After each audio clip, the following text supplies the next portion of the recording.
are rolling blackouts terribly new for California? How does this differ from any other sort of super hot summer? Yeah, so I think a lot of people are thinking, how does this compare to last summer, where we heard about rolling blackouts as a result of wildfires? I think it's worth explaining a little bit what is going on. So the grid operator has been temporarily shutting off customers to cope with high demand and relatively limited power supply.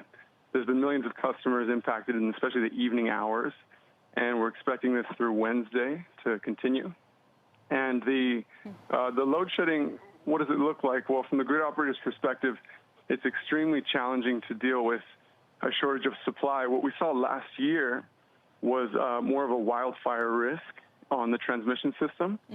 And so PG&E was shutting down specific transmission lines to prevent wildfires. This year is more of a system-level shortage of supply to meet overall demand across the region. So, and you came up sort of, give us a chart of sort of California's energy consumption and just a perspective of how much it's surging. And I wonder why. Is it because people are working from home, so they don't have the commute?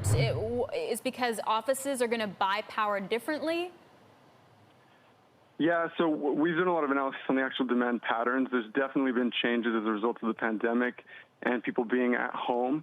It's it's heartbreaking to think that there's people riding out the pandemic without power. There's been millions of customers impacted so far in California in those hours. But really the broader reasoning is there's a heat wave going on across all of the West, and that is driving up demand. And what we're seeing is not just in California, but also in some recent heat in Texas, is that overall the pandemic is actually driving down demand slightly across the board.